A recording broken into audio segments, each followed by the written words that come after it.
Good morning. This morning, I want to talk about the transition that I think all of us are going through from being very much in the COVID mode to transitioning out of that mode.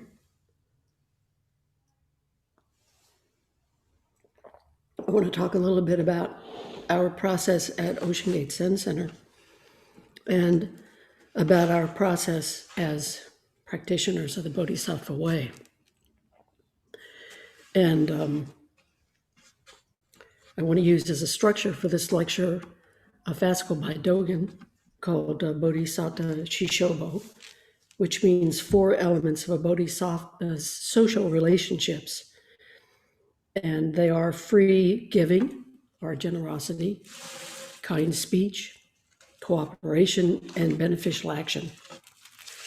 Dogen's basing his essay on an Indian teaching called Sangraha Vastu, which is a teaching which refers to how bodhisattvas relate to others. Specifically, it refers to how teachers relate to others. So I would say to you that we are all teachers, in that we are all interested in having skillful and beneficial social relationships inside the sangha and outside the sangha. So I want to talk about how we are relating to each other and working through this process of figuring out how we want to go forward in the sometimes difficult activity of making these transitions. So the first one is free giving, or generosity. Now, Dogen quotes the Buddha here when he talks about this. Dogen said, the Buddha said, when the person who gives enters the assembly, the person immediately, the people, so when a person who gives enters the assembly, or when a person who has the mind of generosity enters the assembly or enters a group, the people immediately look to that person. So if we are generous in our mind towards others, this generosity will bring ease to others and bring about trust with those to whom we associate. And then from this develops a kind of demeanor and stance that is felt by others. Now, we don't strive for this mind or this response because we want to be admired by other people. We do this because we want to support the mental stability of others. We do this because we want to be helpful to others, not harmful. And if we are a person such as this, it becomes apparent to others. This is our practice. And for us, because this is our practice, we keep striving to do a better job of finding the meaning of true generosity. What is generosity? We ask ourselves. So in the case of talking about reopening the Zendo, we are striving to find a middle path between the idea that anything goes at this point or nothing can happen. So this means that we want to find a path that is inclusive and generous to both those who wish there were no restrictions and those who are fearful of too much liberty. I would also add that there are people in our sangha. I think Ocean Gate has been here for about 15 years now. There are people in our sangha who have been at Ocean Gate, making Ocean Gate what Ocean Gate is, because of course, Ocean Gate is not just about Jaku and I. Ocean Gate is the whole sangha, all of us working together to make this Zen Center. what it is and to understand the Dharma together. And there are people in the sangha who have supported and kept and made Ocean Gate functional and alive as a Dharma center from the first day that we opened the door. And some of those people are older now, and their health is not as good as it used to be. So we don't want to leave anyone behind who is in the sangha because of this. Now, in the case of COVID, which is what we're talking about, our reopening has to be informed by what science is telling us, what the CDC is saying, what epidemiologists are telling us, and other experts about how to conduct ourselves. Although I will just say as a sidelight that you may notice that not much is being said about churches, and the reason for this, I understand, is because there's a lawsuit being brought by some churches about the restrictions that have been offered concerning COVID. So that makes things more complicated in a way because we're not able to have guidelines that specifically refer to religious gatherings. So in a broader way, what is true generosity? I think we have to start with a kind of sanity about our situation at Ocean Gate. We have to look at the space itself and the minds and hearts of those who attend Ocean Gate. Then we have to find our comfort zone as a group. This means some of us will have to be generous in our willingness to let go of ideas about what it means to experience freedom, and others will have to perhaps feel that they're taking a considered and reasonable risk. So for example, in Zazen now, we have asked that only people who have been vaccinated come to the Zendo, because the Zendo, we are having Sangha members come to the Zendo and sit. So some might think that this is overly cautious, and other people might think that this is just right. We also are talking about wearing masks. And we also want to encourage people who want to wear masks to be comfortable. And also we're putting some restrictions on when we're wearing masks or not. So for example, during service when we're chanting, we're all wearing masks together. Now, all of these guidelines are in a kind of flux now because the situation is changing. So as we go forward, and we don't necessarily go fast enough for some people, we ask that they be patient. And following these guidelines might require extending a generous mind towards others who may not feel as comfortable as someone else. So this is our practice. Our practice is to be inclusive. Our practice is to practice generosity with each other. And in the case of wearing a mask for a little longer, really, is that such a big deal if it helps alleviate the fear of our fellow and sister Sangha members? On the other hand, if you are immunocompromised, you might continue to wear a mask for a long time, or you might not come to the Zendo at all and just participate on Zoom. You need to do what you feel makes you feel safe, because each one of us has our own particular situation. So I'm suggesting that we assess our fears and resistances and ask ourselves if they are necessary.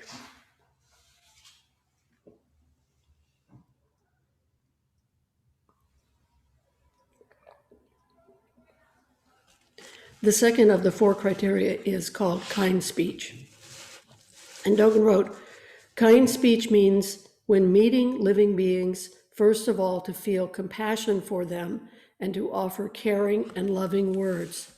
Broadly, there being no rude or bad words. So I remember that when the pandemic first began, no one knew exactly how it spread.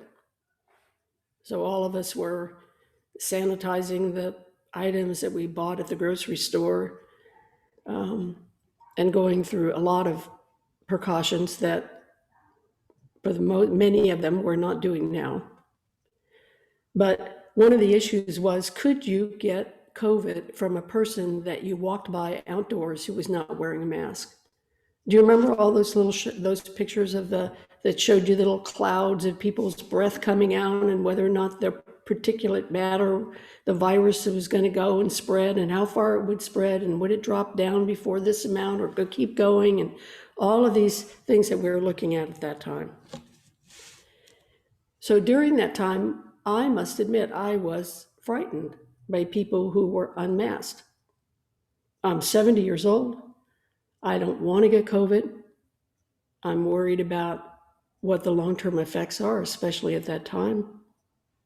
So that made me very uncomfortable.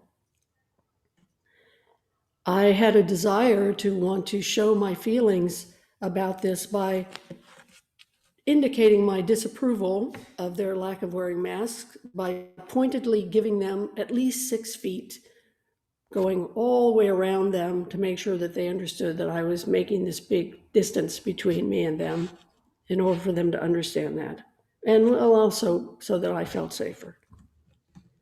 I never said anything to anyone who wasn't wearing a mask, but I did think to myself, well, that person's being selfish because they're doing this thing that creates anxiety in myself and others, and that doesn't feel very generous. It feels like a fairly selfish thing.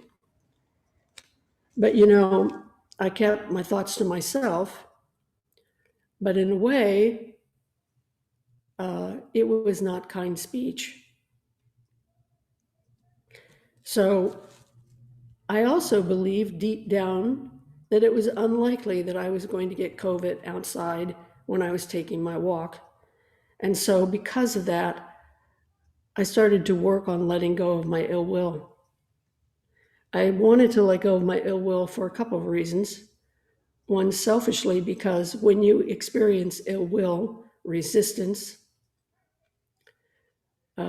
unkind thoughts, unkind speech, it causes you to suffer. We suffer more when we're having negative thoughts and feelings. And the other reason was because our practice is to try to discern and cultivate generosity towards others, and to have some sense within a reasonable and sane way and an empathy for what other people are going through as well. And so I started to work on my inner dialogue. So I said to myself, Shinshu, it's really highly unlikely that you're going to get COVID from walking by someone who isn't wearing a mask while you're outside by the ocean and the wind is blowing. So I started to work on my negative thinking. So this is essentially cultivating kind speech, because kind speech isn't just about what comes out of your mouth, although of course that's very important. It's also about the speech in your head, the kind of thinking that you're engaged in. Now, I also did something to alleviate my fear, which is that I stopped taking walks when I thought there were going to be big groups of people. Jaco and I live in Capitola, so it meant that we stopped going down on the Esplanade on the weekends. So I'm not saying that you shouldn't take care of yourself, but I am saying that we need to think about how we're thinking and talking about this with each other. We want to transform negativity and critical mind towards others.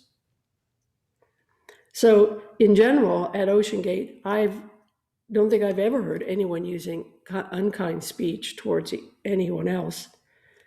Although I know that some of you are frustrated by the pace with which we are responding to these various guidelines. And I also know that the sangha has people who are at both ends of this spectrum, people who want things to be more open and people who are still uncomfortable. That is the difficulty of trying to find this middle way. And in the midst of trying to find this path, that hopefully we can find a way to talk and be with each other so that we can work with this situation in a way that sanely makes everyone feel comfortable. We have to practice kindness towards each other. We do practice kindness towards each other here, and one of the reasons we do this is because we know each other. We're a very small sangha, so everyone knows each other. Many of you socialize with each other, and we care about each other. And we want to be one sangha together. And of course, there is the Dharma. There are these guidelines, there is our practice. Sometimes our practice is difficult. So some people want to run ahead, and they're walking more slowly. And while this is a good thing, it's also a difficult practice for them. So I want to acknowledge that there are people in the Sangha for whom they wish that things were opening up more quickly. And yet they are holding themselves back with this, going along with the guidelines that we're trying to come up with. And so I commend you for making that effort, for coming to the Zendo and continuing to practice as a Sangha. And some people feel uncomfortable, and they too are making a difficult transition. They too are trying to figure out what is right for me, what fits in with my health and my mind and my sanity and my understanding of what the science is concerning COVID. And so I want to acknowledge that struggle as well. I want to acknowledge that practice as well. The next of these four is beneficial action. Dogen wrote, beneficial action means using skillful means to benefit living beings, both high and low. He said, for example, looking to the near and distant future, we carry out expedient acts to benefit others. So both high and low probably in this context refers to people's socioeconomic situation. But I would suggest to you that we can think of this as, do we classify someone as low because they don't agree with us or they have a different opinion? Or do we classify someone as high and respect them because they share our opinions? We want to create a more spacious mind, a more generous attitude. We want to look for our commonality rather than classifying people based on their ideas or based on our likes and dislikes. And I would also say here, when he talks about to carry out expedient acts to benefit others, traditionally the expression expedient means refers to the Buddha not offering the complete teachings to people he thought were not ready for the complete teachings. I would say in this case, or you could say, the Buddha was walking slowly so that everyone could catch up with him. So I'm saying, let us be like the Buddha and walk slowly and let everyone catch up to us. That we are one path together. We are one Sangha walking together. So our Bodhisattva practice is to look at our own mind, to try to find without harming ourselves, and to try to find our generosity without harming ourselves, and also not being lazy with ourselves. This is our practice. It's as we've said before, it's like the knife's edge. Not too much, not too little. COVID asks us to truly practice on this edge. Not too much, not too little. Sometimes we will go too much.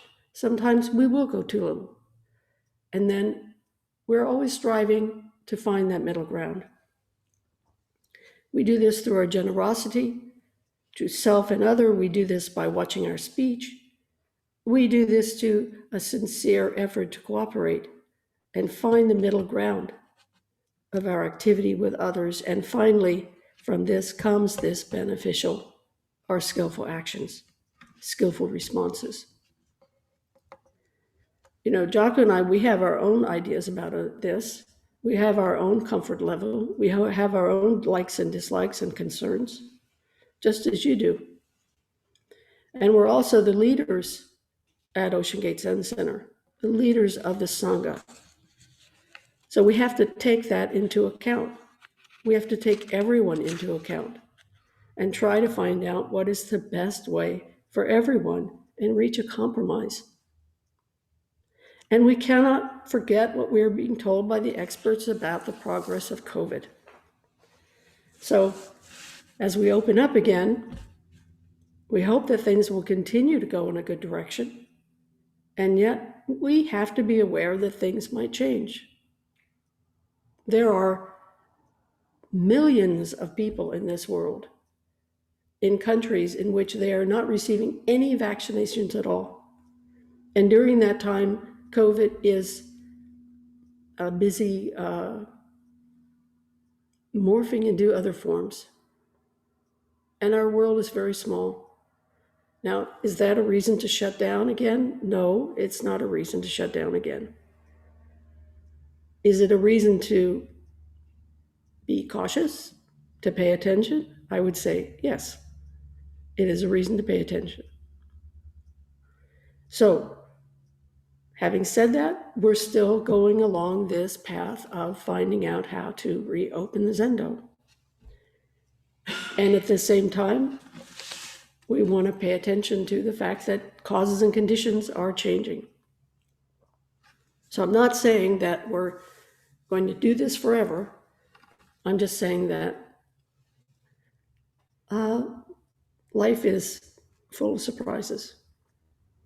So this is the teaching of impermanence. How do we stay flexible? Really, how are we flexible and sane in a beneficial way? Flexibility, sanity,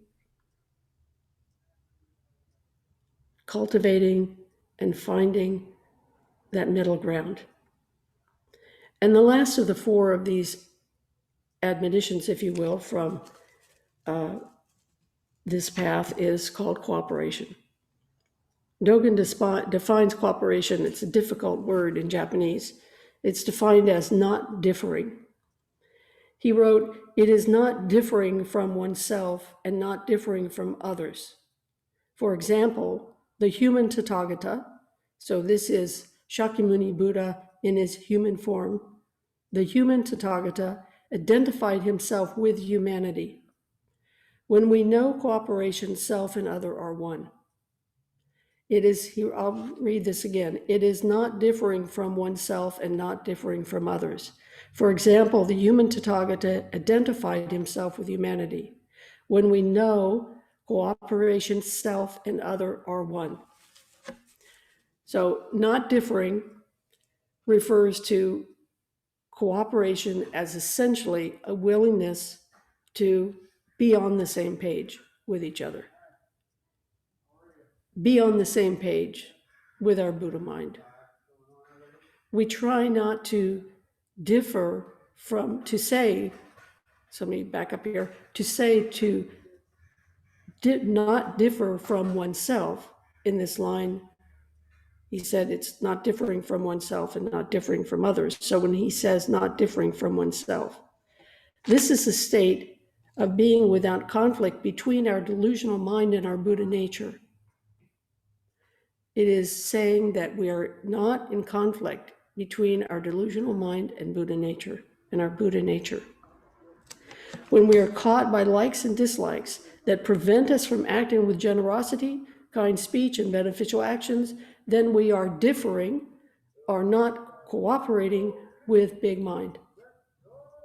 Therefore, not differing from self is not a reference to being okay to be pulled around by our likes and dislikes. Or to say it another way, it's not okay to rest in delusion, to rest in delusion. We are all in various states of delusions at various times. Sometimes we act with realization, sometimes we act in a way that is a manifestation of delusion. Not to rest in delusion, to ask ourselves, are we engaging in beneficial action, in giving, in cooperation, in skillful means,